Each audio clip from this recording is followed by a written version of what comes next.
Shalom, dear friends, and a very warm welcome to our Israel Vision studios in the beautiful Mount Zion Hotel. Our interview segment is called People Who Make a Difference. And our guest today, Michael Freund, is certainly making a huge difference here in Israel and around the world. He's the founder and chairman of Chavez Israel, and he writes a syndicated column and feature stories for the Jerusalem Post, Israel's leading English language daily. And he previously served as a deputy director of communications and policy planning in the Prime Minister's office under Benjamin Netanyahu. He's a native of New York, and he holds an MBA in finance from Columbia University and a BA from Woodrow Wilson School of Public and International Affairs at Princeton University. It's a real joy to have Michael Freund with us today. Thanks for being here, Michael. Thanks, it's my pleasure. It's good to be here with both of you. I have a question. Sure. What is Chavez Israel? Chavez Israel is Hebrew for those who return to Israel. Our goal is to reach out to lost Jews around the world, to help them to reconnect with their heritage and to bring them home to Zion. The prophets, as we know, foretold that at the end of days there would be an ingathering of the exiles, that God would bring back his people from the four corners of the earth. And we are witnessing the fulfillment of those prophecies before our very eyes. We are seeing a real awakening among descendants of Jews around the world who want to come home again. And so we are doing what we can to facilitate that process. That's exciting. Now, Michael, are these the lost tribes of Israel? We talk about the 10 lost tribes, or where do you find these people? Well, we know from history that about 2,700 years ago, the Assyrian Empire invaded the land of Israel and captured the northern kingdom. And in doing so, as the Book of Kings tells us, the 10 tribes were sent into exile. To put this in perspective, it was a national calamity of enormous proportions. Yes. 10 out of the 12 tribes, meaning 75, 80% of the people of Israel, in one fell swoop, were swept away. But the prophets, Jeremiah, Isaiah, Ezekiel, and others, from the very beginning, have promised us that those tribes would return, that those people whose ancestors stood at Mount Sinai and received the Torah, the Word of God, that they would not be lost forever, which means that they are out there. And in recent years, we've been blessed enough to have located the descendants of one of these tribes. Which was that? They're called the Bnei Manasseh, the children of Manasseh, Manasseh being one of the 10 tribes. The Bnei Manasseh currently live in northeastern India, in 2 states there called Mizoram and Manipur. In recent years, we've brought back about 800 of these people to Israel, where they now live as Jews and Israelis in every respect. There are another 6,000 to 7,000 of them still in India. Just a few months ago, Israel's Sephardic chief rabbi, Rabbi Shlomo Amar, formally recognized the Bnei Manasseh as descendants of Israel and has agreed to facilitate their return to the Jewish people. So in the coming months, I will be traveling once again to India, and we will jumpstart this process. And God willing, by the end of this decade, by the year 2010, we will see all the remaining members of the tribe of Manasseh back home here in Zion. Now, wow, that's awesome. How do they differ from the Indian people around them who are Hindu or Buddhist or Jain or some other form of Hinduism? How are these people differentiated? Well, it's a fascinating story. They, throughout the centuries, despite their wanderings in exile, they managed to preserve a range of Jewish customs Such and as? practices. They continued to observe the Sabbath on Saturdays when Jews celebrate it. They performed circumcision on the 8th day. They followed various dietary restrictions, laws of keeping kosher. Most interestingly, up until about a century ago, they continued to perform various sacrifices as they are delineated in the Bible. The Passover sacrifice, various sacrifices for the festivals around the year. And they always held on to this strong and deep tradition that they were from Manasseh. That, for example, we heard from many people there an old tradition that whenever a natural disaster would strike, a tornado or a flood, the men of the village would emerge from their homes and throw their hands up towards heaven, and they would declare in their language, "The children of Manasseh still live. The children of Manasseh still live," as if they were trying to appease the heavens and declare that they had not forgotten where they had come from. Now, to me, it's very interesting that on every Sabbath table, when the father blesses his children, this is all over the world, in every Jewish home, the father says the traditional blessing, but he ends it with saying, "May the Lord make you like Ephraim and Manasseh," meaning that Manasseh was chosen out kind of to say that even among the heathen, Manasseh would continue to serve the God of Israel. Do you think that's connected in all? I very much think so, because that blessing was specific regarding Manasseh and Ephraim, as you mentioned, because Manasseh and Ephraim were born and grew up in Egypt, where their father Joseph was serving as the prefect to Pharaoh.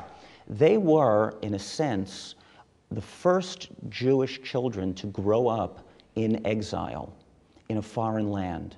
And nonetheless, they managed to retain their tradition and heritage and their Jewish identity. So in that sense, they were intended to serve as a model throughout the generations, throughout the centuries, for all Jews, to look back and to see that even though they faced that challenge of being a Jew in a foreign land, they nonetheless were able to remain loyal to their ancestral beliefs.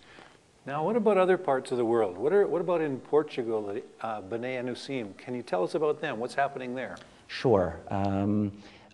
As we know, about 5 centuries ago, at the time of the Spanish Inquisition, many of the Jews of Spain and Portugal were compelled to convert to Catholicism by the monarchy there.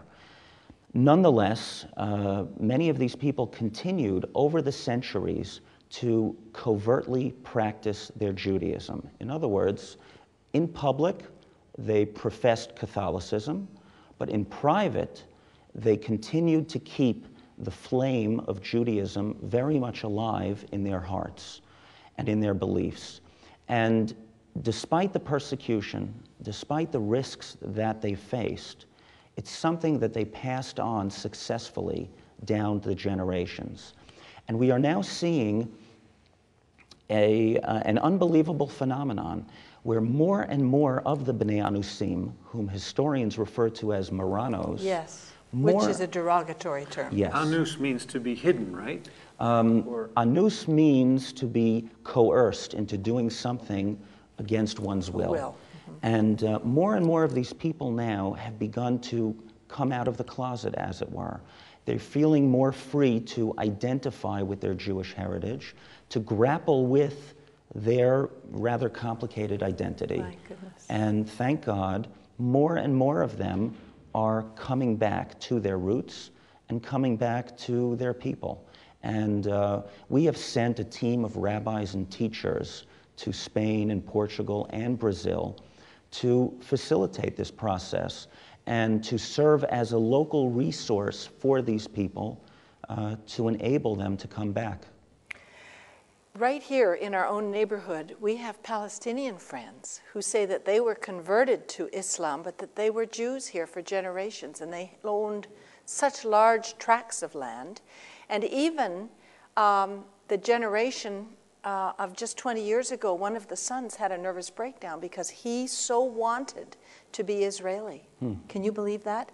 And even there are some traditions that have held, such as having the Hanukkah. Wow.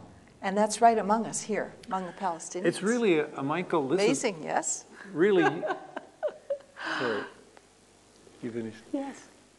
It's awesome. The work you're doing is so holy. It's a holy work. It's like, finally, it's like a preparation for the Messiah. Do you feel that? I very much feel blessed that God has directed me to engage in this work. On a personal level, of course, it provides a tremendous amount of satisfaction to enable these people to fulfill their dreams of rejoining the Jewish people. Yes. And but even on a theological level too, I think it has deep meaning. Israel, of course, is going through some very difficult times right now, where our enemies around us continue to seek our destruction. Our own government, unfortunately, plans to turn over parts of the land of Israel to our enemies. And it's very easy in these circumstances to fall into a sense of despair. But when we stop and consider the fact that God is fulfilling his promises to us, that he is gathering these people in who have been lost to us for so many centuries. When we see, for example, the prophecy of Jeremiah coming true, that Rachel, the matriarch Rachel, would weep and plead to God and say, "Where are my children?" Yes. And God would comfort her and say, your tears have not been in vain, because your children will return. And that is happening before us, literally from places such as India and China and Brazil and Spain and Portugal. This is a worldwide phenomenon. Yeah. And I don't think one can explain it in rational terms. I think it is clear and compelling evidence that the God of Israel is living up to his word, is living up to the promises that he made to his people Israel, that they shall never be abandoned. He says in Isaiah chapter 42, "I will say to the north country, give them up, to the south, keep them not back, bring my sons and daughters from the ends of the earth." And it's like God's voice is going out among the nations, and the Jewish people, those who are culturally, ethnically, genetically connected, are hearing that voice. It's like God's voice is calling them back home. Yes, it most certainly is, because again, I just cannot fathom of another way of understanding this phenomenon, given its historic implications, its theological significance. It simply defies rational understanding. And I would, if I may, I would ask your viewers out there to pray that this process should continue to unfold. Because as you can imagine, in work of this sort, the obstacles we face, simply on a bureaucratic level alone, I can't imagine.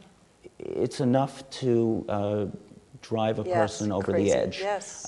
So we certainly need all those prayers that we can get, yes. that this process should continue, that the Jewish people should continue to awaken to their historic mission, yes. to come back Amen. And to come home. And with that, we want to thank Michael for this incredible insight into the ingathering into Israel. And the thing it says to me is that prayer is eternal. The prayers that Rachel cried on her deathbed we're seeing answered to this day. And so that is the end of our interview section for now, and we want to bless you and thank you for praying, as Michael has asked you to do.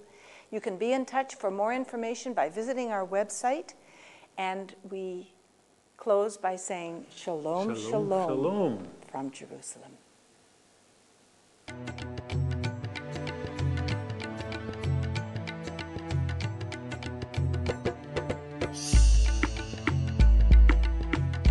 Shalom, this is Dr. Jay Rawlings reporting to you for Fact or Fantasy. The fantasy this week I want to discuss is the myth that Israel is illegally and without justification destroying Palestinian homes in the Gaza Strip. The fact of the matter is that the Palestinian Authority has repeatedly made commitments to stop terror against Israel, but has never followed through on any of them. In the most recent agreement, the roadmap, the Palestinian Authority agreed to declare an equivocal end to violence, terrorism, and to undertake visible efforts on the ground to arrest, disrupt, and restrain individuals and groups conducting and planning violent terror attacks on Israelis anywhere. PA President Mahmoud Abbas ratified this in his meeting with Ariel Sharon, the Israeli Prime Minister, in Sharm el-Sheikh under the watchful eyes of U.S. Secretary of State Condoleezza Rice. And after some weak attempts, none of this has been fulfilled in the months following. It's important to remember that the late Yasser Arafat, before his demise, called on Palestinians to, quote, find what strength you have to terrorize your enemy and the enemy of God, end of quote. Of course, he was referring to Israel. In Gaza, the terrorists have acted with impunity since the PA was created. They intentionally hide in refugee camps and among the civilian population, knowing that Israelis will do everything they can to avoid attacking them out of concern for civilian lives. The civilian population puts itself at risk, however, by allowing the terrorists to use themselves as shields. When it comes to homes that Israeli security forces have demolished, they are not chosen at random.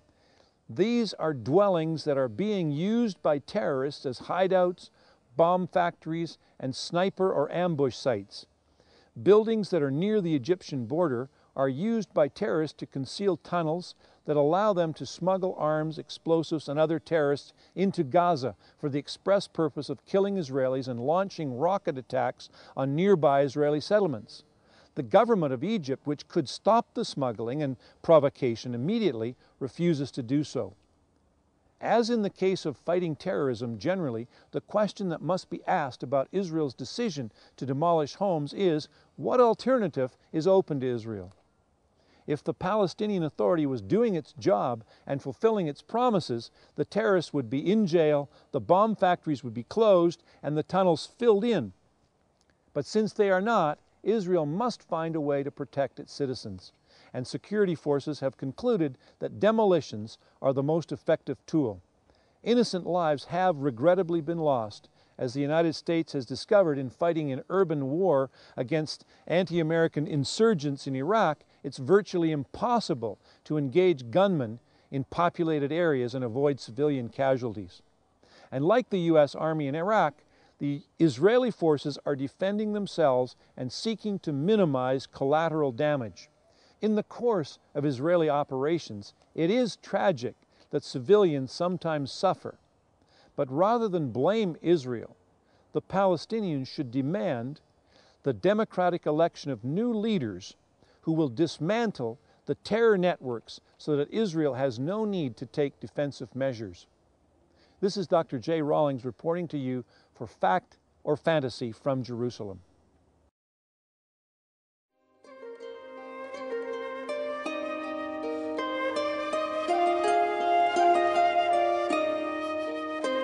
Welcome to His Still Small Voice. I'm Dr. Rawlings, and today we're in a garden in the hills of Benjamin, just outside of the city of Jerusalem. Welcome. Let's talk about inheritance. Oh, how important it is when someone dies for the children to be given a fair inheritance. You could receive a wonderful inheritance from your parents, or you can receive nothing. Sometimes in families there's such division and separation and hard feelings as a result of the inheritance. And this thing goes on and filters down into the children and into the children's children, and it can be a great blessing or it can be a bitterness. I'm sitting in a garden today as a result of an inheritance, and I'm so grateful for my father and my parents-in-law that helped provide this great inheritance for us as a family. We think in the scriptures of some stories of people who had a very bitter inheritance. One was Esau. He went to his father after Jacob had received the blessing, and he cried. He wept bitterly, and he said, "Oh, my father, have you only one inheritance?" He was heartbroken. He felt rejected and cast out. He felt that he had lost everything. We know that story, don't we? It falls deep into the human heart.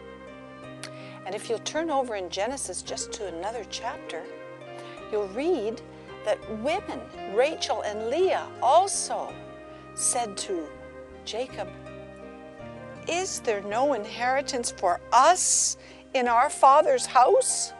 And that's when they left and came back to the land of Israel to make it their home. This issue of inheritance runs very deep. But I want to tell you something so sweet. The other night here in Jerusalem, we were watching Israel Vision, our television program, on TV, on local TV. And our little grandson, Amitai, was sitting with Grandma and Grandpa, and he was watching the TV, and he saw the still small voice come on, and he got so excited. He said, "Oh, this is my house." We said, "Yes, Amitai, this is your house." "Oh," he said, "that's great." 4 years old. The little boy already knows what is his inheritance. It's not just a physical house. It's that sense of belonging. That if it's Grandma and Grandpa's, hey, it includes me. And you see, that's the heart of the Father for you. If He gave it in the Scriptures, it's for you to take. It's there for the taking. It's like a treasure trove. It's like that chest, that mysterious, glorious pirate chest full of gold that you always wanted to find as a kid. Well, that's the Word of God. And in there, if you'll dig, you'll pull out gold, friends, pure gold for your life, for your spouse, for your children, for your grandchildren, and for eternity. If you have any questions, meet me online, hisstillsmallvoice.com.